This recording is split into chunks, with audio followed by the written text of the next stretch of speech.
I'll just do a very brief statement. And that statement, I will circulate. I'll circulate it to you. After the brief statement, I'll say it in English and in Kiswahili. Alafu, I'll take some questions in the usual manner, 1, 2, 3 questions, and then we'll leave it there.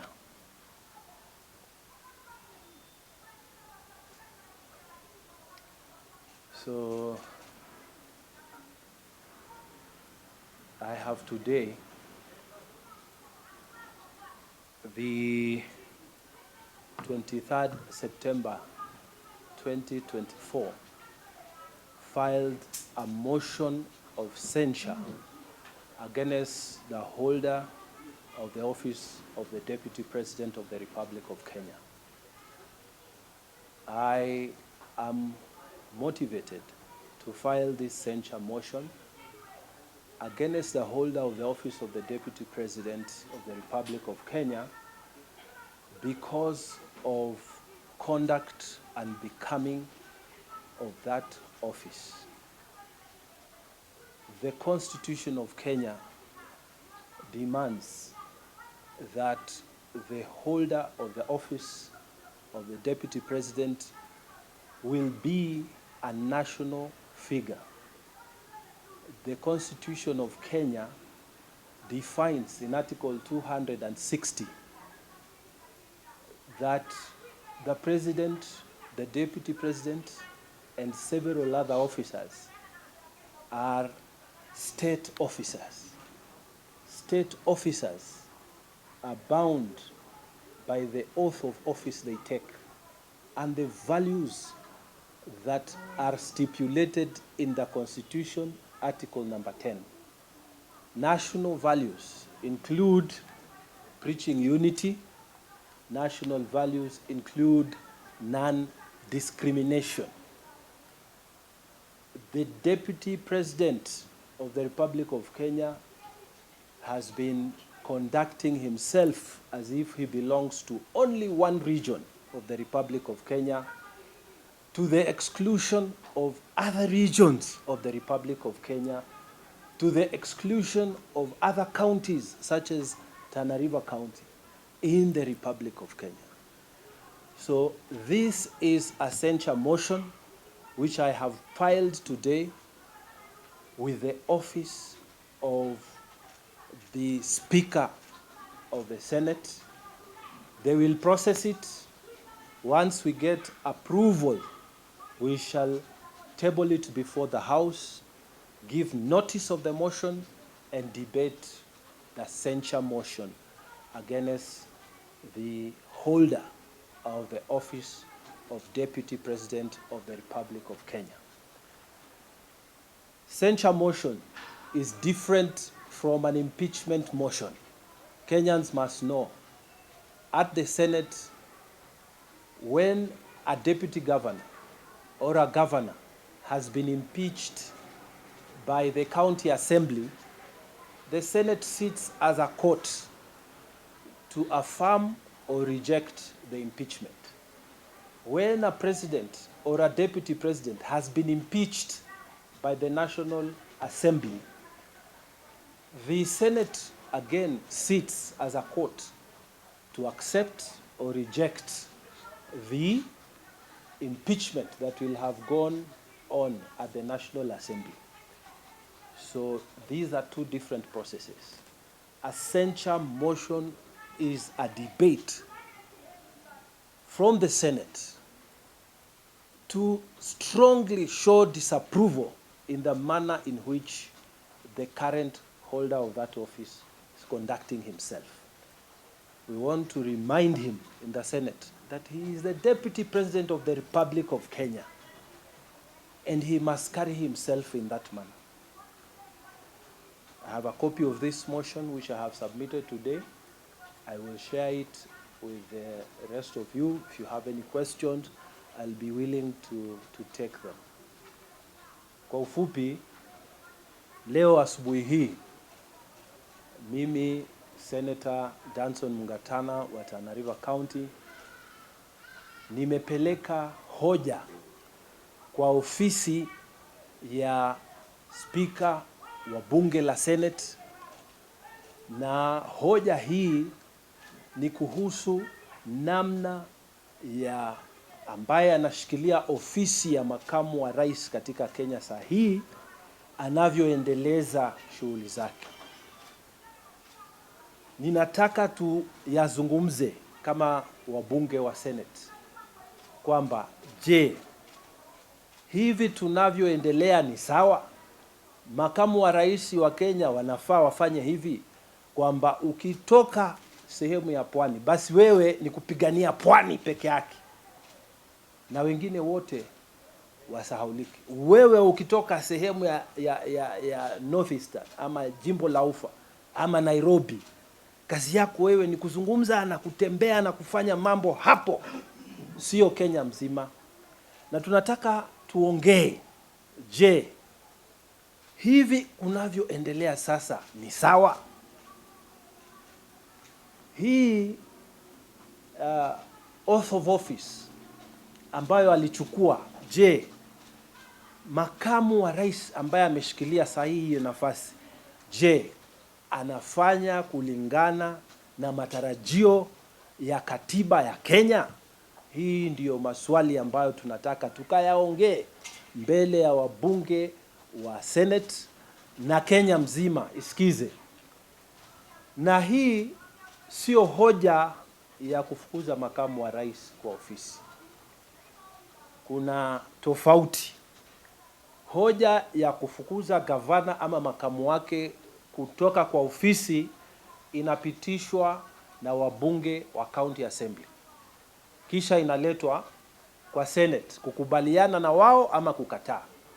Hoja ya kutimuliwa mamlakani kwa rais ama makamu wake inatoka kwa bunge ya National Assembly, ambao hao kama wamepitisha, bunge ya Senate wanakaa wakubaliane na wao ama wakatae hayo maneno. Kwa hivyo hii si hoja ya kumtimua makamu wa rais. Hii ni hoja ambayo kizungu tunasema strong disapproval, ama ni hoja ya kukataa na kutokubaliana na vile anavyoiendesha ofisi hiyo ambayo aliapa mbele ya wananchi wa Kenya na watu wote wa dunia ya kwamba atatumikia Kenya mzima na kumsaidia rais. Je, hapa katikati akikugeuka akisema yeye anazungumzia mambo peke yake ya Murima, je, haya ndiyo yaliyokubaliwa katika nafasi ya makamu wa rais na makamu wa rais ambao watamfuata baada ya yeye? Je, akichaguliwa kutoka pwani, akichaguliwa kutoka kaskazini mashariki, akichaguliwa kutoka Nairobi, je, kazi yake ingekuwa ni kuongea na kufanya mambo ya sehemu hiyo peke yake? Haya ndio maswali tunataka kuyaongea kwa bunge la Senate. Na kwa sasa mimi ninaenda kuomba Senate ikatae mambo ambayo yanaendelea sahihi. Hii Kenya iko na shida na hatuwezi kukubali mtu mmoja kukataa kufanya kazi yake na kuingiza mambo mengi badala ya kufanya ile kazi ambayo katiba ya Kenya ilimpatia. So nimeweka mbele tarehe leo 26 mwezi wa 9 mwaka huu kwamba tumefile kwa speaker, na vile procedure ya bunge la Senate inasema ni kwamba tunapeleka kwa speaker, speaker atafanya approval, alafu ndio iende kwa bunge la Senate. Alafu hapo ndio maseneta wote wa Kenya watatoa maoni yao kama wanakubaliana na mimi ama watasema hawatakubaliana na mimi. Lakini sisi tunaamini ya kwamba katiba ya Kenya inaendelewa kuvunjwa kila siku. Kila matamshi ambayo yanaendelezwa saa hii ni matamshi ambayo yako nje ya kikatiba. Na sisi kama bunge la Senate tungependa kusema kupitia kwa hii hoja ya kwamba let us bring the current office holder into order. The current office holder into order to do what he is supposed to do by the provisions of this Constitution of Kenya. Na katika vipengele hivi vya hii hoja nimetaja kila section ya kikatiba ambayo inavunjwa, na mimi nimesema kwamba kama public officer, kama wewe ni public officer, kuna zile values ambazo zinatakana ufuati. Public officer anatakikana alete watu pamoja, sio kutenganisha watu, sio kupigania mahali pamoja, hasa akiwa anashikilia ofisi ya makamu wa rais. Na sisi tunashangaa sana kwa sababu tumekuwa na makamu wa rais wengi, lakini hakuna makamu wa rais tangu tupate uhuru ambaye anajitangaza kuwa ni kiongozi wa sehemu moja ya Kenya. Na wewe umeapa mbele za Mungu za wananchi wote, na umeshika katiba na ukabeba hivi ukasema wewe utatumikia Kenya yote. Hai, we must bring this thing to order. As a Senate, we shall be debating this matter once it receives the approval of the Speaker. I thank you very much. Na kama kuna maswali, I'll be happy to receive some questions. So that there is you, and who else? There is you, huyu hapa na yule. So we have 4 questions. Maybe we can have a lady answer. Hakuna. So tutakuwa na 4.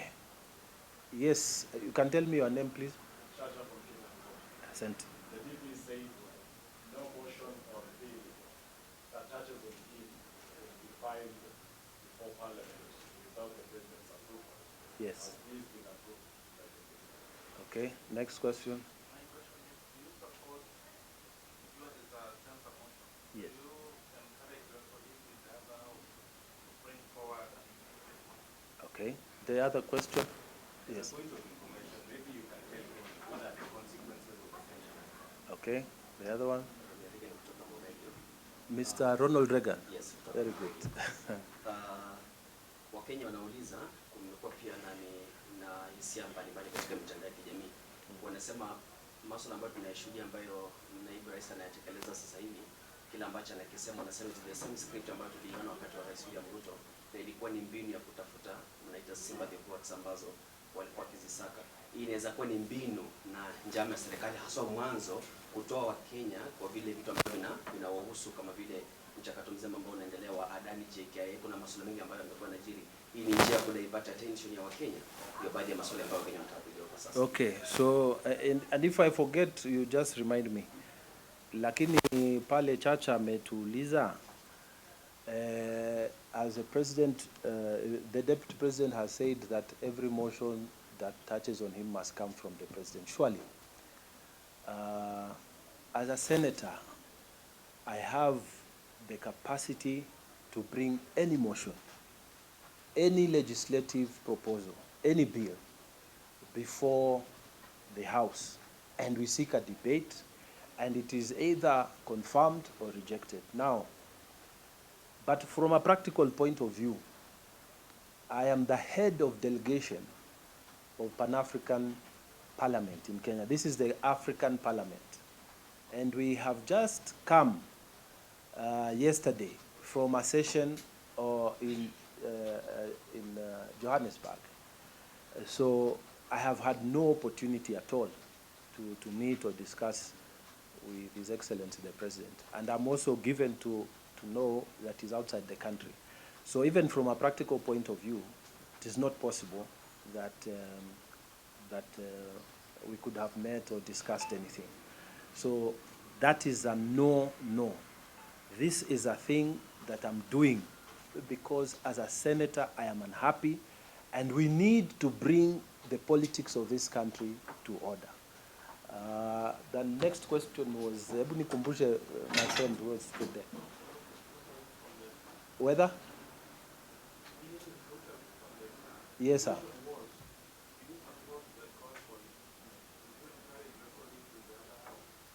To go with the impeachment. Now, from where I stand, I have no control over what people do or they say within the National Assembly. And that is where the power to impeach the president or the deputy president lies. It is in the National Assembly. They will make their own decision as to whether or not we should impeach the deputy president. But you have asked what I think. What I think myself as Danson Buya Mungatana, Senator for Tana River. I am personally, and the people of Tana River are not happy when our deputy president talks like he belongs to a certain region in Kenya to the exclusion of the people of Tana River and other regions in the Republic of Kenya. So I'm not happy at all, at all, at all. And many people are not happy. And I will tell you, if I was a National Assembly member of Parliament and they brought me a motion of impeachment today, I will sign it without any hesitation, because what is going on is not what we expect of the Deputy President of a Republic of Kenya. However, let us wait for the impeachment motion, because this motion will also give, I've given my opinion, and that's why I have moved in this motion to say let us censure him. But the collective opinion of the House will also help in determining the thinking. If the House will support me, I will be happy to know that many other senators think like myself. But I'm not a member of Parliament again, Bwana. I'm not getting here. Sorry, Mr. Wichi, not member of Parliament, but if I was, I would sign that motion. And then it was you and then him, huh? Then you, yes. So you are Mr. Jeff, yes.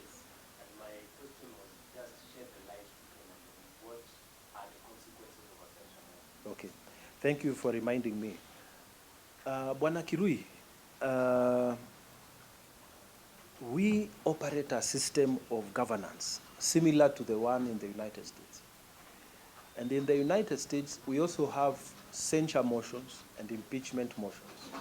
A censure motion can come against any public officer, any person, including a chief justice, including a judge, including a permanent secretary, including a president, any person in the public service.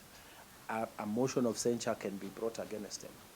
Now, the difference between a motion of censure and a motion of impeachment is, first of all, the processes are different. But the crucial thing is that a motion of impeachment, if it is originated in the National Assembly and approved at the Senate, then the office holder will go. They must go. Although in other countries you are fined or you are fined or even imprisoned. But in our jurisdiction, we follow the way the United States jurisdiction stands, which says the person who is holding that office must leave. Okay? Now, for a censure motion, we have had senators in the United States who have been censured. And when you are censured, it is a strong disapproval of the conduct of what you are engaged in, whatever it is. Maybe you are campaigning against this, or you are doing this, or whatever it is that you are standing for.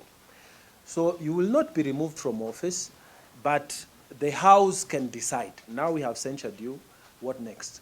It could be a fine, it could be a reprimand, it could be a letter to tell you that what you need to do is stop what you're doing is not right. So a censure motion, in a sense, is, in terms of consequences, a lower standard in terms of consequences as opposed to a motion of impeachment. But a censure motion, essentially, when this one goes to the Senate, we will debate how do we want our current holder of the office to behave? How should we, is it constitutional, for example, for a a deputy president, or even a president, to go and interfere with the work of the county government. Yet, in our national values and in our constitution, Article 10, we have said we must respect the 2 levels of government. So is it procedural for even a cabinet secretary to go and direct what a governor should do? So these are the issues that will come up in this debate, and we hope that Kenyans will see for themselves what we need. My point is that we must bring this country to order. We must make these things move properly. In fact, in our constitution, like the American Constitution, the deputy president is supposed to work as a principal assistant to the president. So the question is he fulfilling the constitutional mandate? Those issues we will debate them. Those issues Kenyans will hear. There'll be those who will say, no, he's doing his work. There'll be those who will be saying that he doesn't. But we must have this discussion. It is wrong for it to just go around the media, social media, internet, what, at the expense of development. Let us go and have a sitting. Let us debate this thing. Let us agree he's right or he's wrong. Let us have that moment so that we can free Kenyans, free the media, and the energy to do the work that you are elected into office to do. Yes, that was the final question, unless there's another burning one. So mine was, yes, sir. Mateso ambayo Rais William Ruto alilia, natumia mateso kwenye mabano. Okay. Alilia sana akisema kwamba alikuwa anakandamizwa na bosi wake ambaye ni rais mstaafu. Na wakati ambapo walitengeneza hii serikali, walisema ni serikali ya watu wote. Yes. Na unakumbuka naibu wa rais Rigathi Gachagua alitumia sana neno la kusema la shareholders. Yes.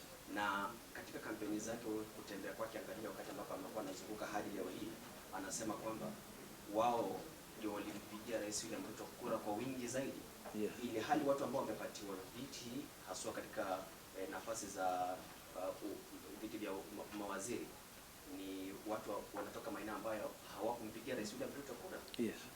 Wakenya wanauliza swali hili. Ni mbinu ya serikali kuhamisha mawazo ya Wakenya na fikra na vile vile mawazo yao kutokana na kile ambacho wamekuwa wanakizamia, ikiwemo swala la Adani kuchukua usukani wa angatu ya kimataifa ya JKIA. Vile vile kulikuwa na mauaji ya kizazi cha Gen Z ya kuishinikiza serikali hii ambayo mnalia ilifai kwenda, wote walifaa waelekee nyumbani.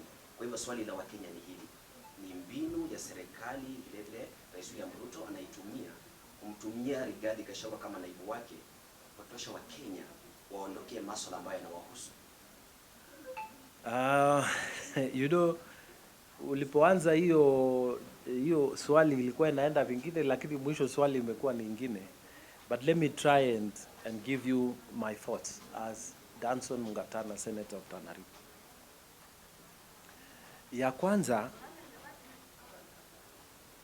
mambo ya uhusiano wa Uhuru Kenyatta na William Ruto, hayo ni mambo yalikuwa na yamepita, na Wakenya wenyewe walijionea na wakatoa maamuzi yao. Kwa hivyo hayo ni mambo ambayo siwezi kuyaongelea, because sote tulitoa uamuzi, tukapiga kura, tukakubaliana ama tukakataa.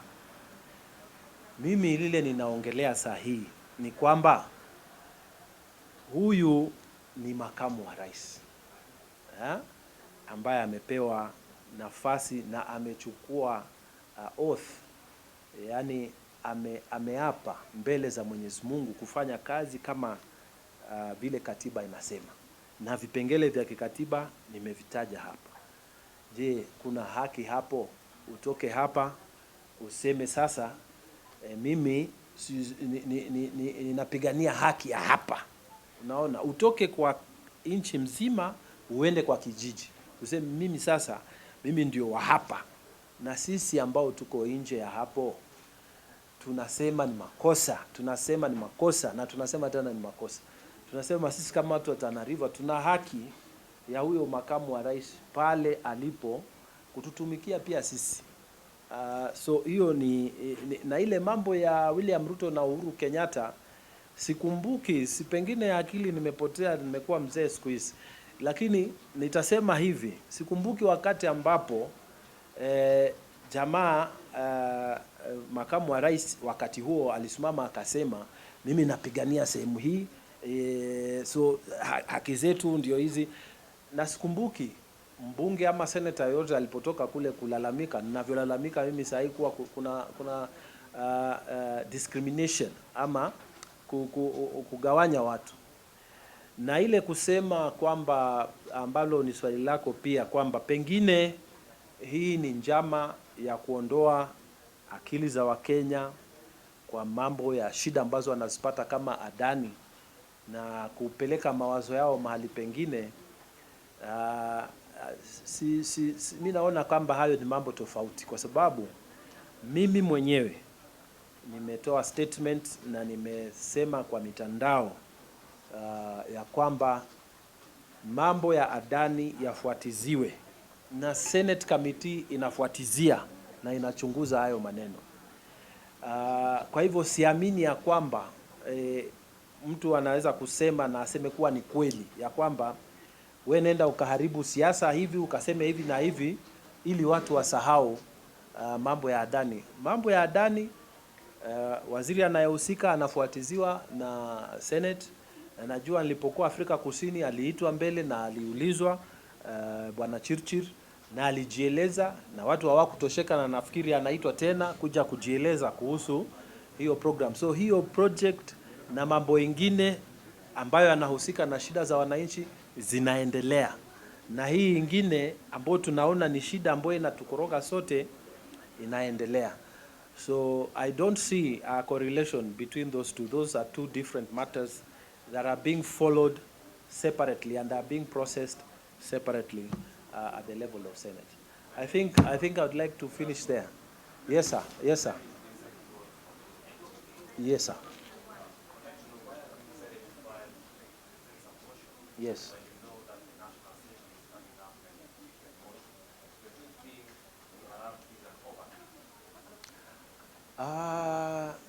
While I know, I'm not aware that the National Assembly has filed a censure motion. You are aware? Or an impeachment motion.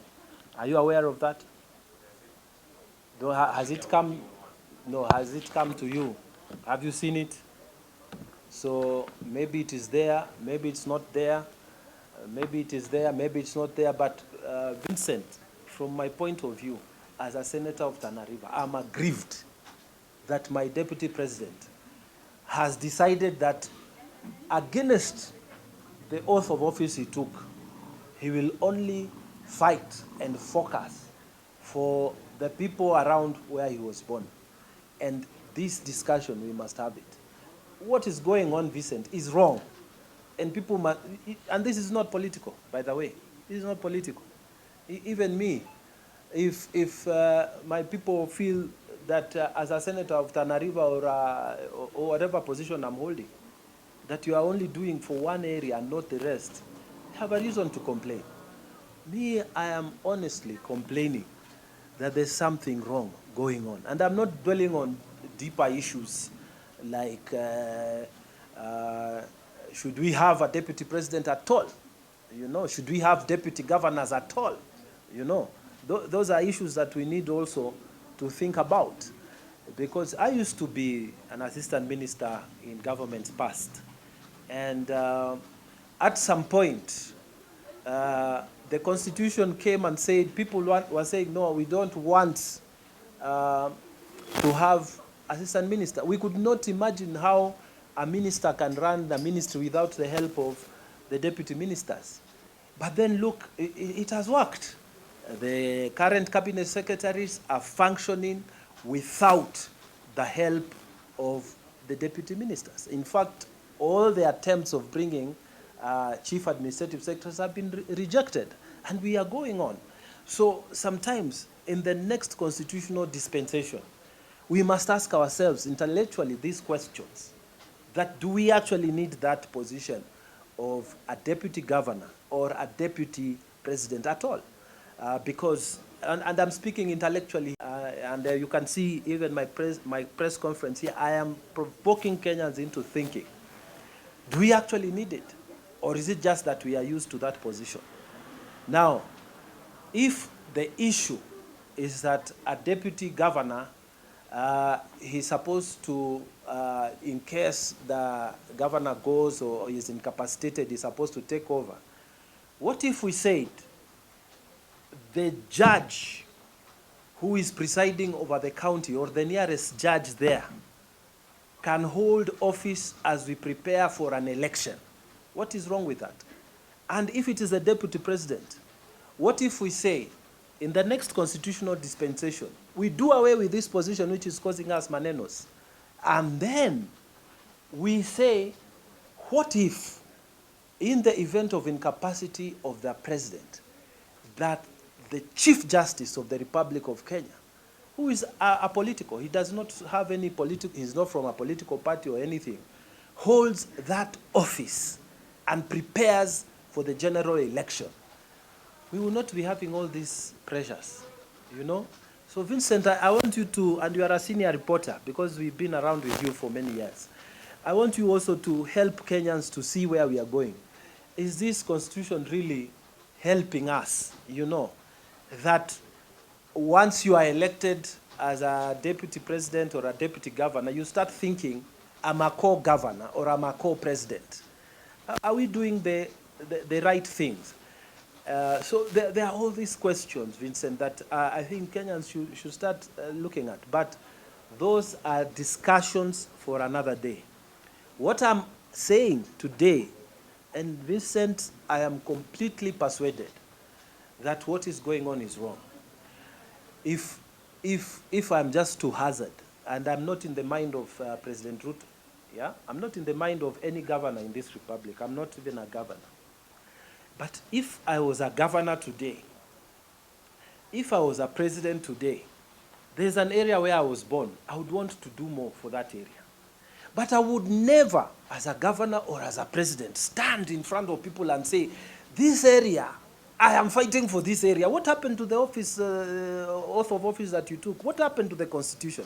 What happens to the rest of us? So your hard things, keep them there. Don't come and disrupt and cause tension all over. So I hope, Vincent, I have answered your question. I truly believe that we need to bring this administration in the manner in which it is happening. The politics, they must be done properly. And I think Senate is the correct place where we can have a decent discussion, a decent debate, and people can say, let us censure this and say this is wrong, what you're doing. Or maybe they will say, no, let us leave it alone. But the Constitution is very clear. You cannot be a holder of a national office and still be a leader of a single area. And I'm really pleading with those who have accepted to take national positions. Please, just do your duties. Those who have accepted to go that way. If you want to be the leader of a county, go for the governor's position. If you want to be a leader of a constituency, go for that position. A ward, go for that position. But if you have aspired for a national position, please be national. Thank you very much.